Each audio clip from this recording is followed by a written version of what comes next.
네, 오늘 잠언 29장은 히스기야 왕의 신하들이 편집한 솔로몬 왕의 잠언 마지막 장입니다.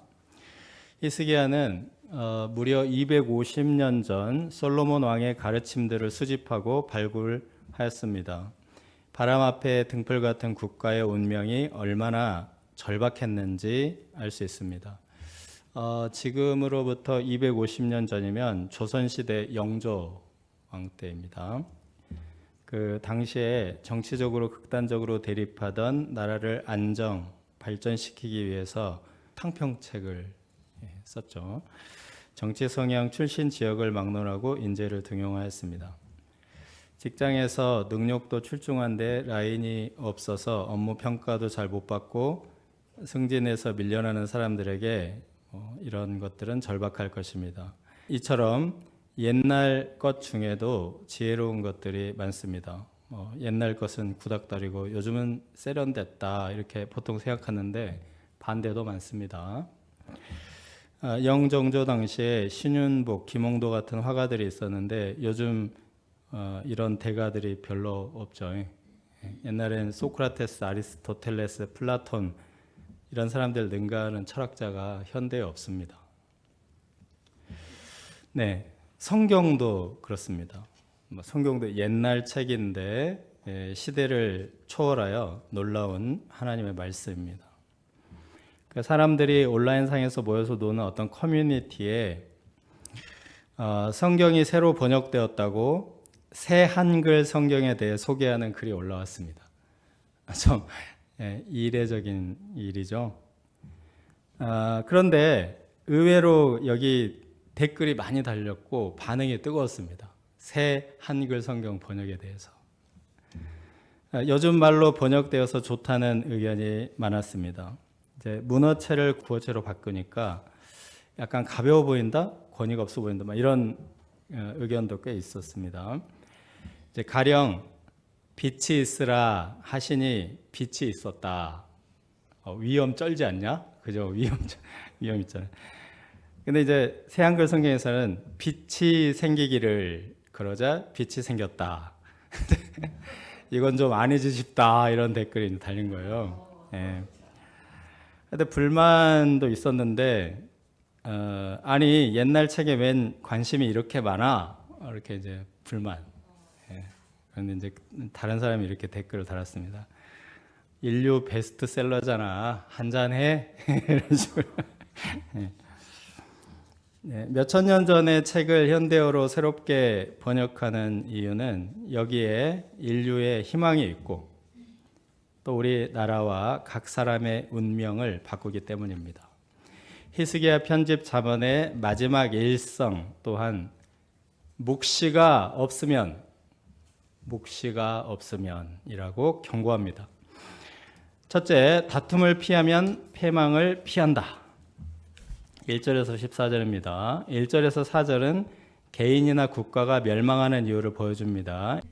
자주 책망을 받으면서도 목이 곧은 사람은 갑자기 패망을 당하기 때문에 피하지 못합니다. 최근에 유명한 외국 다큐 채널 크루즈 게자크트라는 그 다큐 채널에 사우스 코리아 이즈 오버라는 다큐가 큰 반향을 일으켰습니다. 대한민국 국기가 불타서 녹고 있는 썸네일입니다. 초저출산 인구 절벽에 대해서 많이 다뤘는데요. 인구 절벽 현상이라는 게 멀리서 달려오는 기차와 같다고 비유합니다. 거대한 기차가 이제 삐삐 하고 기적을 막 올리면서 돌진을 오는데 좀 멀리 있을 때는 너무 이제 천천히 다가오는 것처럼 보이기 때문에 긴장을 안 한다는 겁니다. 근데 가까워지면 그냥 확 덮친다는 거죠.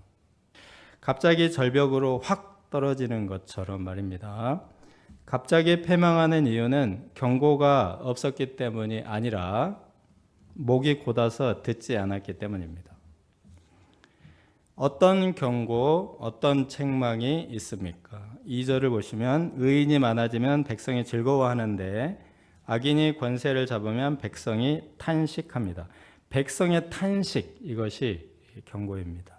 3절에 지혜를 사모하는 자는 가물을 일으킴으로 아비를 즐겁게 하여도 창기와 사귀는 자는 있는 재물도 잃어버립니다. 창기와 사귀는 것, 즉 이 쾌락이라는 것은 지혜와는 정 반대편에 있습니다. 성경은 이렇게 말씀하시는데 현실은 어떻다 그랬죠? 현실은 항상 반대입니다. 성경에서 말하는 지혜와 성경에서 지혜라고 말하면 현실에서는 그거 미련하다고 말하고, 현실에서 지혜라고 하는 거 성경에 보면은 미련하다고 반대로 돼 있다. 정확하게 반대입니다. 여기도 마찬가지입니다. 이 쾌락, 창기와 사귀는 이게 이제 성경에서는 미련하고 악한 일이라고 말하는데 우리의 일상의 삶 속에서는 이건 굉장히 지혜예요. 거꾸로. 요즘 이제 유명한 유튜브 콘텐츠가 두 가지 흐름이 있습니다. 하나는 아주 탁월한 전문가들의 채널입니다. 전문가들이 하니까 많이 보죠. 그런 흐름이 하나 있고, 다른 하나는 이 성적 매력을 앞세운 채널입니다. 이게 등산 채널인데 성적 매력을 앞세워서, 등산 채널인데 낚시 콘텐츠인데, 예. 그런데 이 성적 매력을 앞세우면 그게 이제 조회수가 막 나오는 겁니다. 이렇게 해서 돈을 버는 것을 지혜로 여기는 것이죠. 성경에서는 미련하다고 말하는 것인데 현실에서는 거꾸로입니다. 지혜라고 여기는 겁니다. 창기와 사귀는 것의 연장선상에 있는 미련함입니다. 성경은 이렇게 하다가 갑자기 망한다라고 계속해서 책망하는 겁니다. 4절에 왕, 즉 통치자는 정의로 나라를 견고하게 해야 하는데 뇌물을 억지로 내게 하는 자는 나라를 멸망시킵니다. 도덕성과 능력을 중시하지 않고 얼마나 갖다가 바치느냐, 아부하느냐 이런 것이 기준이 되면 아무리 선진국이라도 패망을 면하지 못합니다. 5절에서 7절을 보시면 이웃에게 아첨하고 뇌물은 바치면서 가난한 사람의 사정은 알아줄 긍휼의 지식은 없는 자가 그러합니다. 8절에서 14절은 공동체 패망의 원인인 다툼과 분노입니다. 거만한 자는 성읍을 요란하게 하는 쪽으로 그 영향을 미칩니다. 슬기로운 자는 사람들의 불만과 분노를 그치도록 위로하고 격려하며 피로를 채워줍니다. 어떤 사건이 생길 때마다 시비거리, 다툼거리로 만드는 사람이 있는데 거만한 자이다라고 정죄합니다. 다툼을 다툼으로 해결하지 못합니다. 다툼을 일으키는 자는 피 흘리기를 좋아하는데 온전한 자, 정직한 자의 생명을 해치고자 합니다.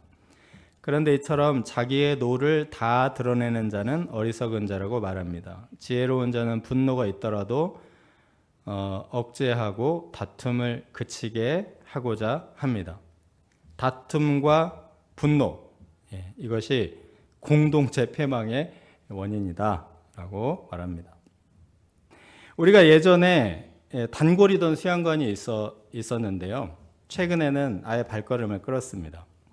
이 계기가 있습니다. 당시 원장님이 값싼 숙소를 계약한 저에게 그 값으로 비싼 신축 숙소를 사용하게 해주겠다 이렇게 말씀하셨습니다.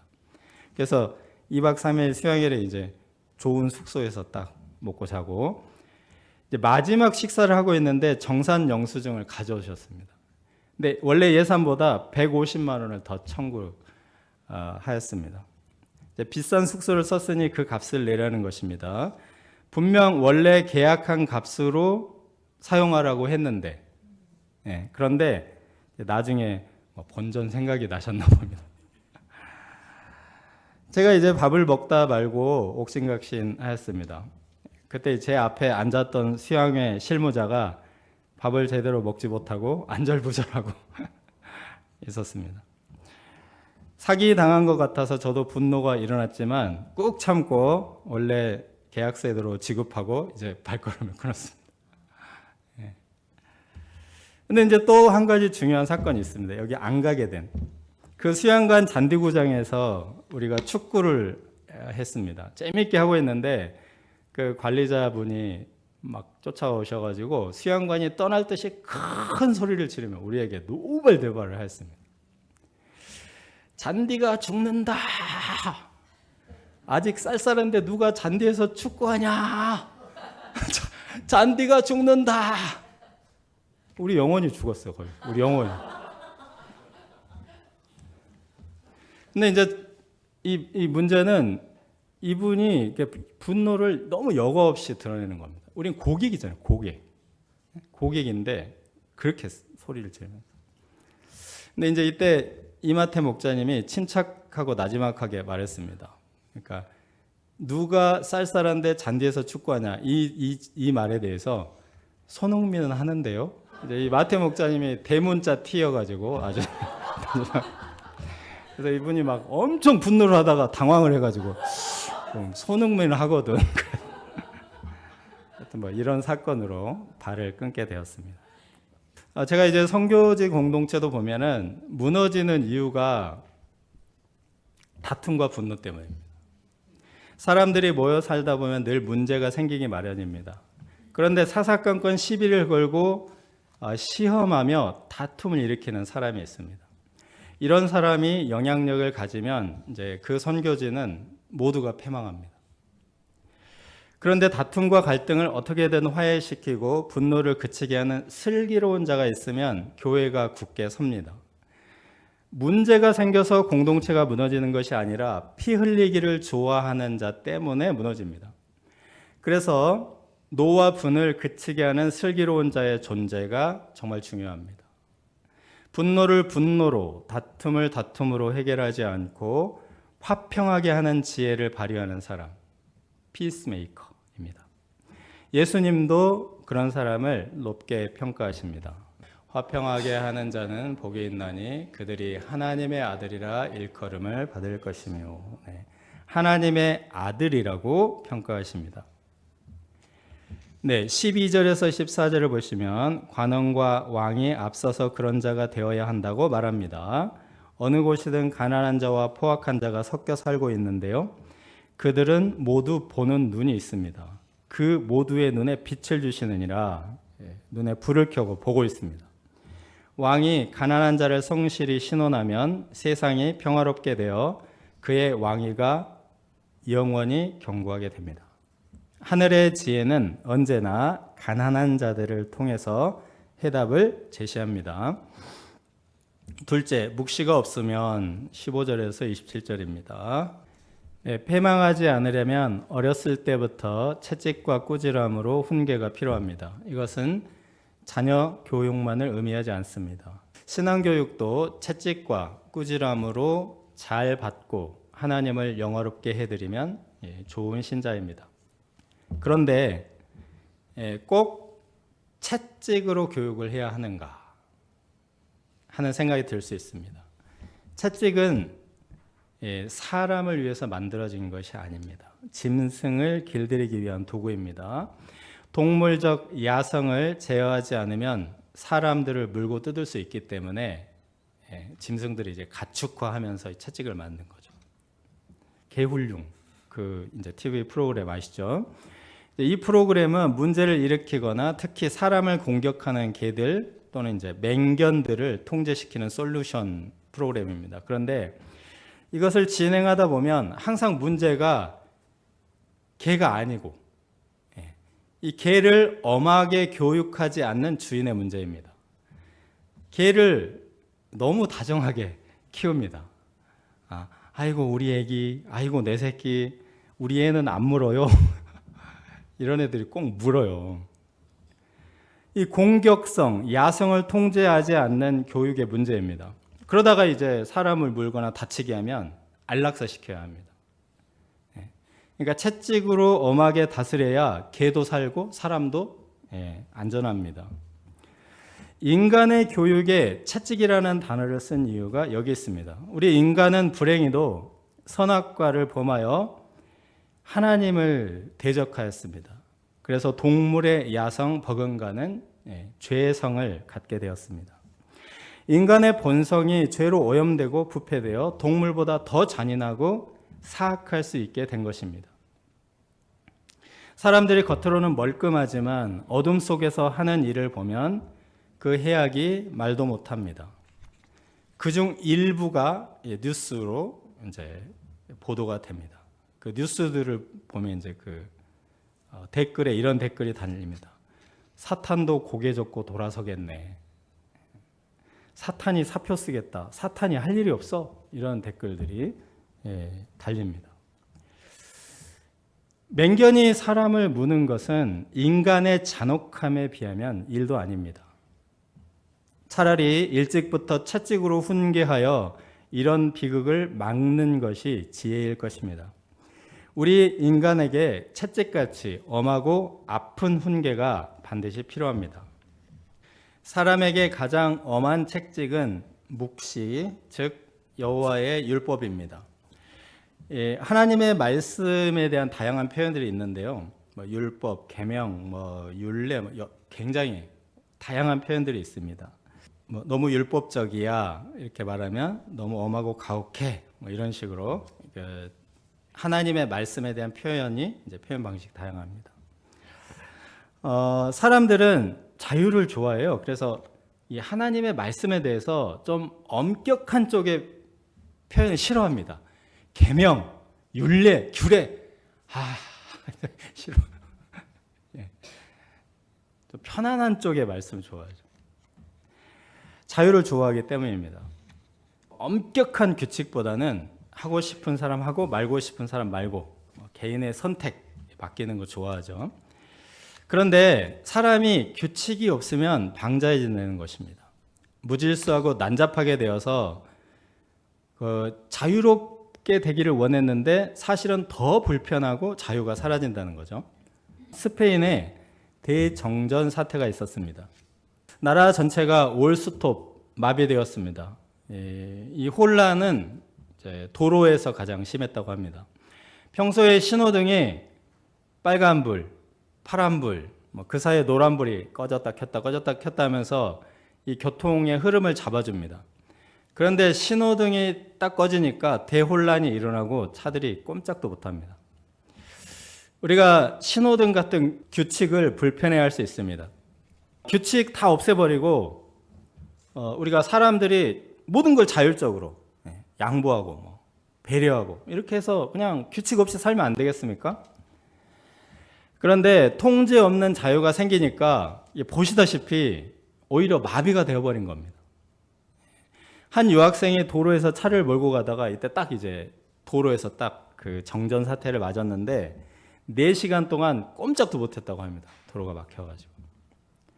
그러니까 교통법규가 있고 신호등이라는 이 규칙이 이제 불편한 점은 분명히 있습니다. 그렇지만 그 불편한 규칙이 더 많은 사람에게 자유를 주는 겁니다. 하나님의 말씀, 다소 엄한 율법이 인간에게 훨씬 풍성한 자유를 줍니다. 그런데 오늘 말씀에서 하나님의 말씀을 묵시라는 표현을 사용합니다. 묵시는 히브리 문학의 장르 중 하나입니다. 이 묵시란 안일한 백성들에게 아주 긴박한 위험한 상황임을 알릴 때 하나님께서 보여주시는 환상 같은 것입니다. 우리가 긴박할 때 악몽을 꾸거나 합니다. 그러면 이게 뭔가 위험한 상황이 아닌가? 심리적으로 그렇게 생각하지 않습니까? 근데 이제 이 묵시는 뭐냐 하면 악몽도 있습니다. 묵시에는 악몽이라는 부분도 있고 아주 정반대로 희망이 가득한 환상, 이 두 가지가 동시에 아주 뚜렷하게 보여지는 것이 묵시입니다. 그래서 이제 이 묵시를 다른 표현으로 비전이라고도 부릅니다. 구약 성경에 이사야, 에스겔, 오바댜, 나훔 등 이제 묵시가 많습니다. 신약 성경에는 뭐가 있죠? 요한계시록이 대표적입니다. 요한계시록. 복음서에도 중간중간에 묵시가 들어가 있습니다. 요한계시록은 통째로 묵시입니다.